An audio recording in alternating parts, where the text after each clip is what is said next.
morning, Honorable Director Ma'am, most respected Principal Ma'am, respected Vice Principal Ma'am, all our respected teachers, and my lovely juniors and my dear classmates.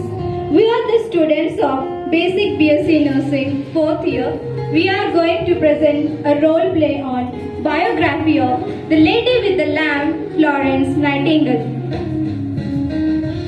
ईश्वर ने nurse इसलिए बनाया ताकि कोई तो हो जो दूसरों की जिंदगी के लिए संघर्ष करे।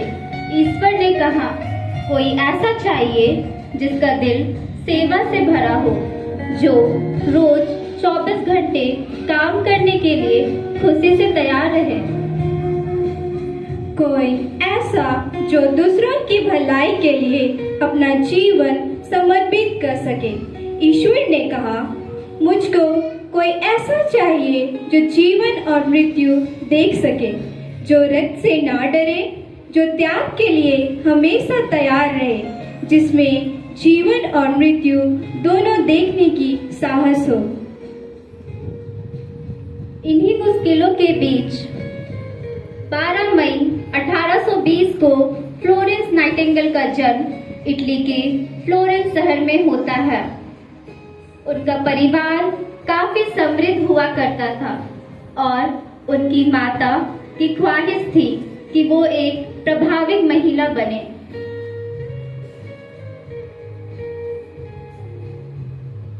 छोटी उम्र से ही फ्लोरेंस को लोगों की सेवा, मदद और बूढ़ों की देखभाल करने में काफी रुचि थी।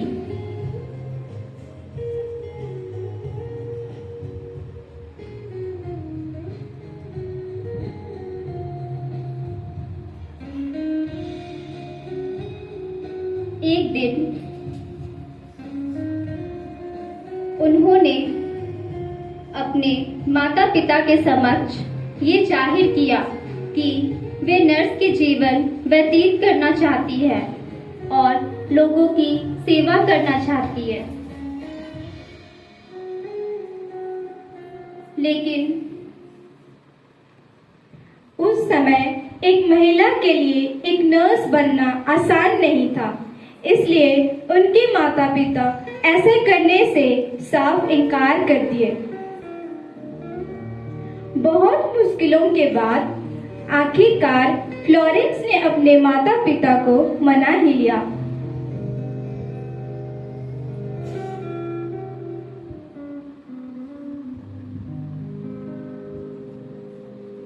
सन 1844 में फ्लोरेंस ने अपना दाखिला लुट्रॉन हॉस्पिटल में करवाया। जर्मनी में नर्सिंग छात्रा के रूप में अपनी पढ़ाई पूरी करने के बाद फ्लोरेंस वापस लंदन लौट आई और यहीं से उन्होंने मिडिलसेक्स हॉस्पिटल लंदन से नर्सिंग कैरियर की शुरुआत की। वह अपने प्रोफेशन में अत्यधिक समर्पित और प्रभावशाली थी, जिसके कारण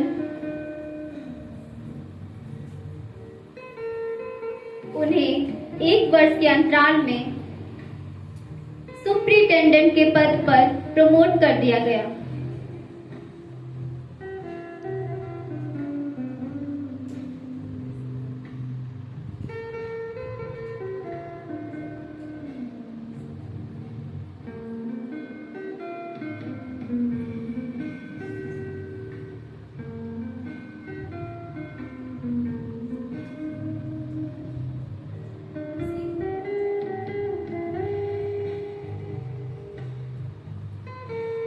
इसी दौरान अक्टूबर सन 1853 में क्रीमियन युद्ध छिड़ गया।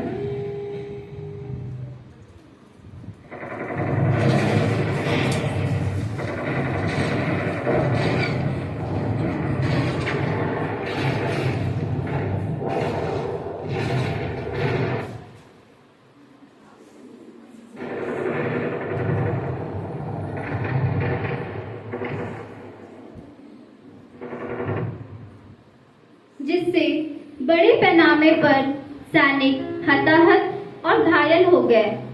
और घायल सैनिकों को विभिन्न मिलिट्री बेस कैंप में ले जाया गया। लेकिन इंग्लैंड अपने घायल सैनिकों को लेकर काफी परेशान था। इसी दौरान सन 1854 के अंत में नाइटिंगेल को युद्ध सचिव से पत्र मिला, जिसमें युद्ध स्थल पर घायल सैनिकों की देखभाल के लिए नर्सेस की एक टीम गठित करने की बात कही थी। नाइटिंगेल ने 34 नर्सेस की टीम इकट्ठी की और उनके साथ टर्की चली गई, जहां उनकी ड्यूटी लगाई गई थी।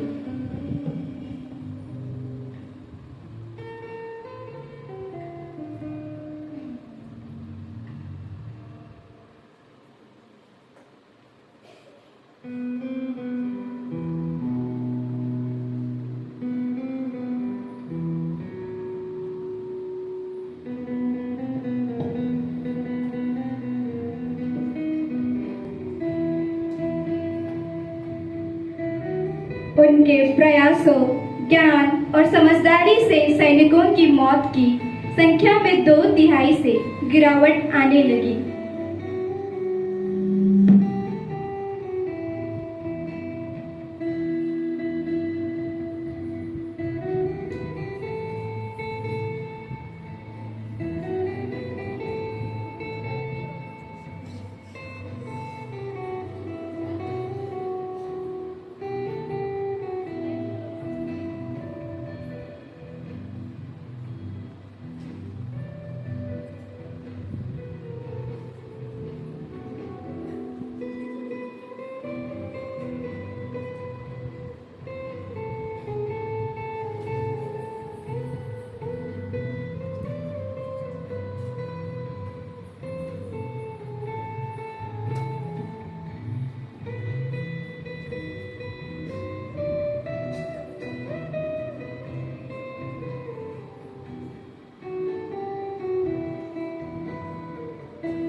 जब वह लंदन वापस आईं तो उनका भव्य स्वागत किया गया।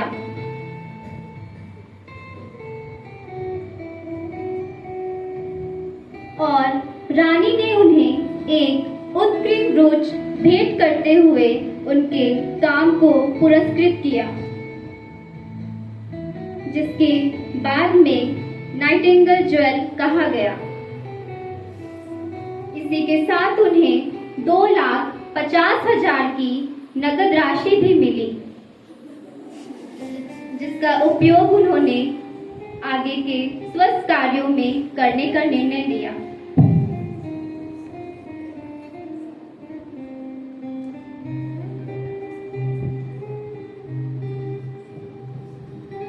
सन 1860 सेंट थॉमस हॉस्पिटल की स्थापना के लिए अपने पुरस्कार राशि का उपयोग किया और यहीं पर उन्होंने नर्सेस के लिए नाइटिंगेल ट्रेनिंग स्कूल के नाम से पहला नर्सिंग प्रशिक्षण स्कूल शुरू किया।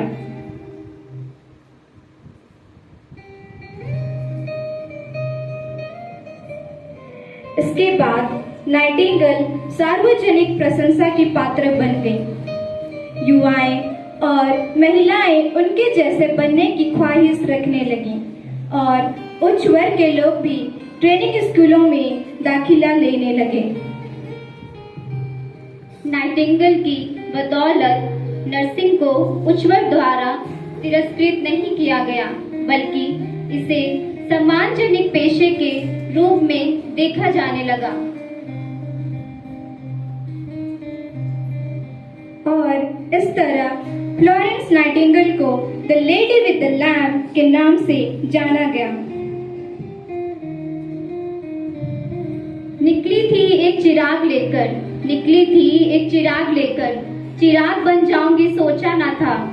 शुरुआत तो बस एक मरहम से की आज इलाज से झुक जाऊंगी कई सांसों की, ये तो सोचा ना था। ऊंचाई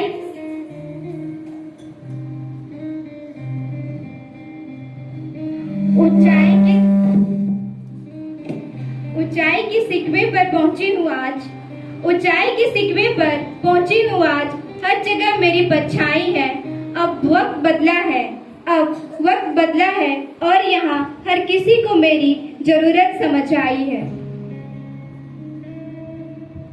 Happy International Nurses Day. Thank you everyone.